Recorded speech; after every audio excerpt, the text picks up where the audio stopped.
은혜 받으실 하나님의 말씀 요한계시록 5장 1절부터 7절입니다. 요한계시록 5장 1절부터 7절 신약 403페이지입니다.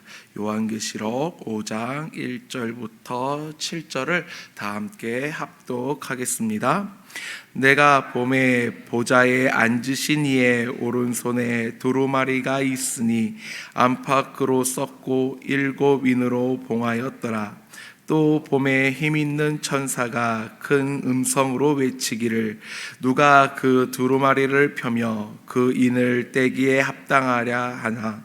하늘 위에나 땅 위에나 땅 아래에 능히 그 두루마리를 펴거나 보거나 할 자가 없더라. 그 두루마리를 펴거나 보거나 하기에 합당한 자가 보이지 아니하기로 내가 크게 울었더니 장로 중에 한 사람이 내게 말하되 울지 말라. 유다 지파의 사자 다윗의 뿌리가 이겼으니 그 두루마리와 그 7인을 떼시리라 하더라. 내가 또 보니 보좌와 내 생물과 장로들 사이에 한 어린 양이 서 있는데 일찍이 죽임을 당한 것 같더라. 그에게 7뿔과 7눈이 있으니 이 눈들은 온 땅에 보내심을 받은 하나님의 7 영이더라. 그 어린 양이 나와서 보좌에 앉으신 이의 오른손에서 두루마리를 취하니라. 아멘. 오늘 말씀의 제목은 승리하신 어린 양입니다. 승리하신 어린 양으로 함께 말씀을 나누겠습니다. 요한계시록을 읽다 보면 신비롭고 해석하기 난해하며 어려운 비유들로 가득합니다. 종말의 때 나타날 비유들로 인하여 이단들은 그것이 곧 일어날 일인 것 마냥 이야기를 하고 그 때를 대비해야 한다고 이야기를 합니다. 그때를 대비하지 않으면 마치 당장 큰일 날 것처럼 사람들을 미혹시킵니다. 하지만 우리가 기억해야 하는 것은 요한계시록은 예수님께서 다시 오실 그때를 환상과 여러 비유들을 통하여 말씀하고 있습니다. 목사님들께서 계속해서 말씀하시지만 우리가 이 비유가 무엇인가, 이 비유의 뜻은 무엇인가, 그 비유 하나하나를 놓고 그것을 해석하려고 하는 것이 아니라 그 의미를 찾기보다는 이 말씀을 통해 다시 오실 예수님을 기대하고 기억해야 합니다. 성경을 보다 보면 그 시대 사람들의 영적 상태를 알려주는 곳들이 있습니다. 대표적으로 요한복음 3장의 니고데모가 그 좋은 예입니다. 니고데모가 예수님을 만나러 온 시간을 혹시 기억하십니까? 성경에 보면 니고데모가 예수님을 만나러 올 때 한밤중이라고 성경은 기록하고 있습니다. 니고데모가 예수님을 한밤중에 만나러 온 것은 그가 이스라엘의 영적 지도자였고 그리고 지도자였던 그의 신분 때문이었습니다.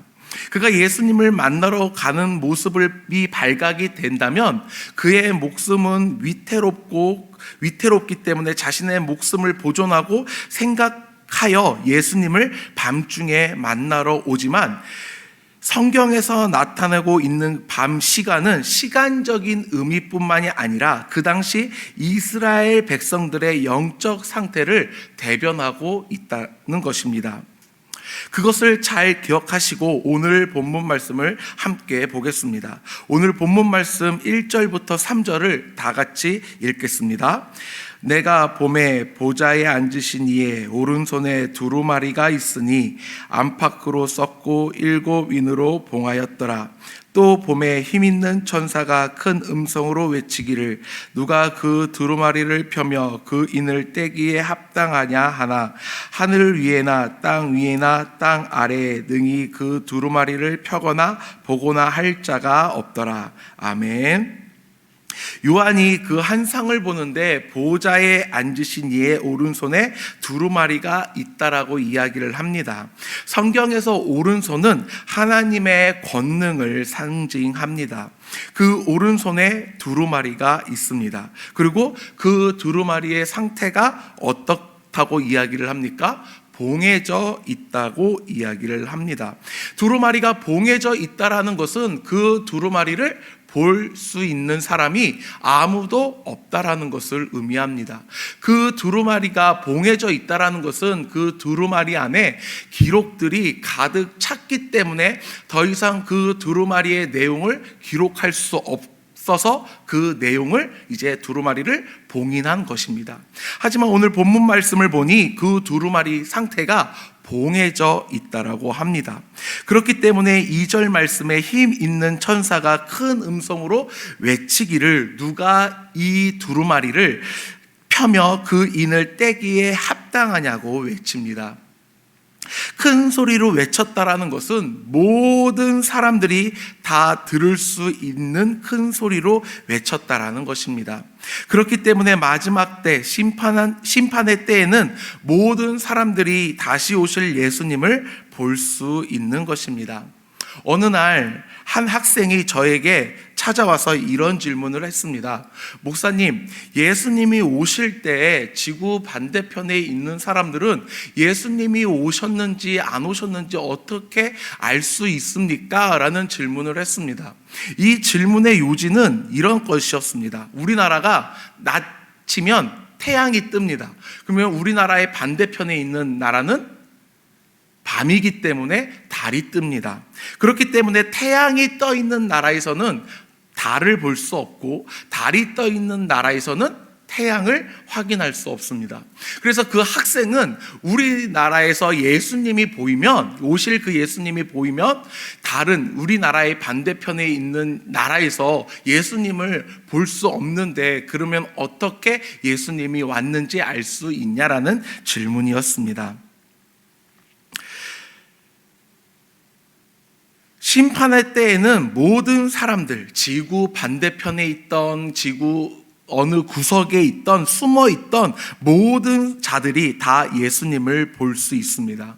그렇기 때문에 오늘 본문 말씀의 천사의 그 외침을 듣지 못하는 자들이 없다라는 것입니다. 그 천사가 두루마리를 펼 자가 없다고 이야기를 합니다. 사랑하는 성도님들, 두루마리가 무엇입니까? 두루마리는 하나님의 계획입니다. 심판의 계획이고 구속의 계획입니다. 즉 하나님의 말씀인 것입니다.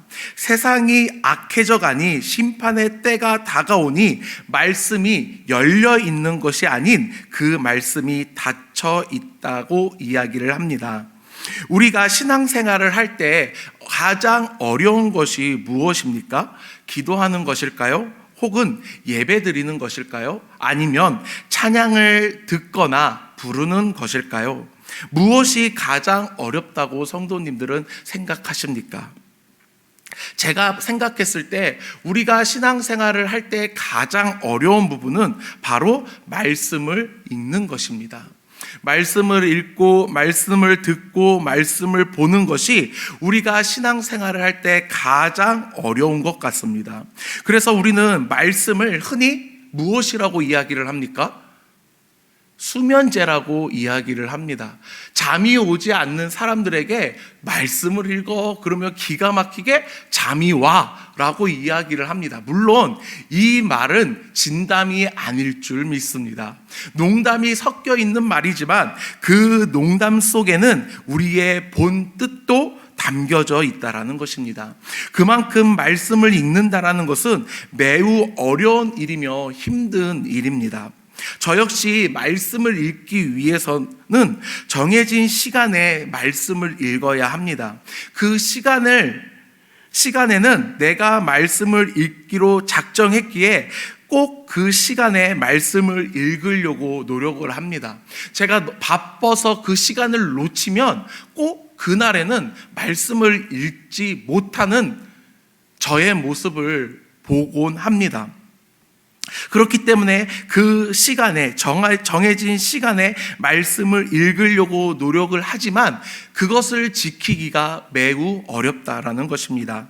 시대가 악할수록 사람들이 하나님을 떠날수록 사람들은 말씀을 가까이 하고 그 말씀을 읽고 그 말씀대로 살려고 노력하고 발버둥 치는 것이 아니라 말씀을 덮어놓고 하나님의 말씀과 멀어지며 자신의 뜻대로 살아가려고 노력을 합니다. 즉 말씀과 멀어지며 살아가는 때에 시대적 어려움이 찾아오며 말씀을 덮어놓고 살아가는 때가 영적 타락으로 이어진다라는 것입니다. 그렇기 때문에 우리는 말씀을 열어놓아야 합니다. 말씀을 열고 말씀을 가까이 하고 말씀을 통해 하나님의 뜻을 구하며 살아가야 합니다. 말씀을 열어놓을 때 우리는 하나님과 늘 함께할 줄 믿습니다. 말씀이 열려져 있을 때 우리는 하나님의 뜻을 제대로 알 줄 믿습니다. 그렇다고 집안에서 말씀을 펴놓고 계시라는 것은 아닙니다. 말씀을 열었다라는 것은 그 말씀을 읽는다라는 것입니다. 말씀이 열렸다라는 것은 그 말씀대로 살아가는 것임을 우리 성도님들은 기억하시길 바랍니다. 계속해서 4절 말씀을 다 함께 읽겠습니다. 그 두루마리를 펴거나 보거나 하기에 합당한 자가 보이지 아니하기로 내가 크게 울었더니. 요한이 볼 때 봉인된 두루마리를 펼 자가 없어 울었다라고 이야기를 합니다.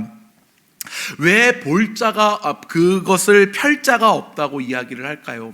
3절 말씀에 큰 천사의 외침은 하늘 위에나 땅 위에나 땅 아래에 능히 그 두루마리를 펴거나 볼 자가 없다고 외쳤기 때문입니다. 그 시대가 얼마나 악한지 그 시대의 영적인 상태를 말하고 있으며 그 당시 그리스도인들이 직면한 상황을 이야기하고 있는 것입니다. 이때 당시에 그리스도인들은 흩어져 있었고 영적으로 매우 피폐한 상황이었습니다. 그리스도인이라는 이유만으로 죽임을 당해야 했고 고난을 당해야 했고 살았던 고향에서 도망치듯이 쫓겨나야 했습니다. 그러다 보니 그리스도인들이 하나님을, 예수님을 믿는다라는 것은 너무나도 어려운 상황이었습니다. 요한은 그 당시 그리스도인들이 처한 상황과 영적인 상태를 알았기에 실망하고 절망하며 크게 울었던 것입니다. 요한이 계속해서 크게 슬퍼하고 통곡하니 장로 중 하나가 요한에게 위로의 말을 전합니다. 5절부터 7절을 다 같이 읽겠습니다. 장로 중에 한 사람이 내게 말하되 울지 말라. 유다 지파의 사자 다윗의 뿌리가 이겼으니 그 두루마리와 그 7인을 떼시리라 하더라. 내가 또 보니 보좌와 내 생물과 장로들 사이에 한 어린 양이 서 있는데 일찍이 죽임을 당한 것 같더라. 그에게 7뿔과 7눈이 있으니 이 눈들은 온 땅에 보내심을 받은 하나님의 7영이더라. 그 어린 양이 나와서 보좌에 앉으신 이의 오른손에서 두루마리를 취하시니라. 아멘. 울지 말라고 이야기를 합니다. 얼마나 우리에게 위로의 말씀이 되는지 알지 못합니다. 사람이 슬프고 애통하게 되면 눈물이 차오르고 눈물을 쏟아내야 합니다. 울지 않는 상태가 더욱더 마음의 병을 커지게 하는 상태라고도 이야기를 합니다. 그때 그 심령의 아픈 마음에 하나님께서 우리를 위로하신다고 합니다. 울지 말라. 사랑하는 자녀야, 울지 말라. 왜 울지 말라고 이야기를 합니까? 요한에게 위로의 그 말씀, 천사와 요한에서 장로 중 하나와 요한으로 바뀝니다. 여기서 장로란 앞장에 나왔던 24장로를 말하는 것으로 그가 요한에게 슬퍼하지 말라고 합니다. 위로의 말을 전합니다. 유다 지파의 사자 다윗의 뿌리가 이겼으니 그 두루마리와 그 7인을 떼시리라. 아멘. 유다 지파의 뿌리가 이겼다고 위로를 합니다. 그리고 6절에서는 어린 양이 서 있는데 일찍이 죽임을 당한 것 같다고 이야기를 합니다. 5절에서는 다윗의 뿌리가 이겼다고 이야기를 하고 6절에서는 어린 양이 죽임을 당했다고 이야기를 합니다. 앞뒤가 맞지 않습니다. 천사는 유다 지파, 다윗의 뿌리, 사자라고 이야기를 비유를 하는데, 요한은 무엇으로 그 환상을 봅니까? 어린 양으로 환상을 봅니다. 그리고 죽임 당한 것 같은 어린 양으로 그 환상을 본다라는 것입니다. 우리가 적들과 싸움에서 승리하기 위해서는 반드시 필요한 전제 조건이 있습니다. 그것은 죽지 않는 것입니다. 죽지 않고 살아야만 전쟁에서 이길 수 있습니다. 살아야 승리를 거머쥘 수 있습니다. 살아야 그 승리의 영광을 마음껏 누릴 수 있습니다. 하지만 오늘 본문에서는 죽임을 당하시고 승리하셨다고 합니다. 이는 다윗의 뿌리 곧 예수 그리스도께서 죽음을 통해 승리를 이루셨다라는 것입니다. 죽임을 당한 것 같아 보이지만 실제로는 죽임을 당하지 않은 것이며, 죽음으로 사단의 권세에 굴복한 것 같지만 예수 그리스도께서 승리하셨다라는 것입니다. 사랑하는 성도님들, 예수님께서 이 땅에 오신 이유는 죽임 당하시기 위해 이 땅에 오셨습니다. 십자가에 죽으셔야만, 유월절에 어린 양이 되셔야만 우리의 죄를 용서하시고 우리를 구속하시기에 예수님께서는 십자가에 죽으셨고 죽음으로 끝난 것이 아니라 부활하심으로 승리하시어 믿는 자들에게 표징이 되어 주셨습니다. 예수님께서는 죽음을 이기시고 승리하셨습니다. 그렇기 때문에 우리는 승리하신 예수님을 바라보며 나아가야 합니다. 7절 말씀에 그 어린 양이 나와 보좌에 앉으신 이의 오른손에 두루마리를 취하셨다라고 합니다. 하나님의 말씀을 완성하셨다라는 것입니다. 사랑하는 성도님들, 우리의 앞날은 암울합니다. 어렵습니다. 봄날보다는 오늘같이 매우 추운 겨울이 더 많을 것입니다. 주저앉고 싶을 때가 있을 것입니다. 넘어질 때가 더 많을 것입니다. 하지만 우리가 걱정하지 않아도 되는 것은 승리하신 어린 양 예수 그리스도가 우리와 함께 하시기 때문입니다. 그렇기 때문에 우리는 이제 우리가 닫았던 이 말씀을, 우리가 닫아 놓았던 이 성경을 열어야 합니다. 말씀을 통해 우리는 승리하신 어린 양 예수 그리스도를 배울 수 있습니다. 본받을 수 있습니다. 바라볼 수 있습니다. 사랑하는 성도님들, 말씀을 통해 승리하신 어린 양 예수 그리스도를 바라보고 붙잡고 나아가시길 소원합니다. 올해 말씀을 많이 읽지 못하였다면 내년을 기대하시길 바랍니다. 올해는 1독을 하셨다면 내년에는 2독을 하시고, 올해 2독을 하셨다면 내년에는 3독을 하시길 바랍니다. 이 말씀을 닫아놓고 살아가는 것이 아니라 이 말씀을 열어놓고 이 말씀을 통해 하나님이 하실 그 말씀을 기억하며 승리하신 어린 양 예수 그리스도를 바라보고 나아가는 우리 사랑하는 모든 성도님들이 되시길 소원합니다. 다 함께 기도하겠습니다. 은혜와 사랑이 많으신 하나님 아버지, 감사합니다. 우리를 위해 죽으신 그 어린 양 예수 그리스도께서 죽음으로 승리하셨습니다. 사단의 권세를 이기셨고 예수님의 그 보좌 위에 앉으신 오른손에 두루마리를 취하셨습니다. 감사합니다. 아버지 하나님, 우리가 승리하신 어린 양 예수 그리스도를 기억하며 본받길 원합니다. 말씀을 닫아놓고 살아가는 것이 아니라 말씀을 통해 우리가 예수 그리스도를 알게 하여 주시옵시고 말씀을 통해 예수님을 바라보며 나아가게 하여 주시옵소서. 아버지 하나님께 귀한 예물 드립니다. 이 예물을 받아 주시옵시고 아버지 하나님께서 복의 복을 더하여 주시사 축복하여 주시옵시고 30배, 60배, 100배로 아버지 하나님께서 갚아 주시옵소서. 감사합니다. 모든 영광 아버지 하나님께 올리며 예수님의 이름으로 기도합니다. 아멘.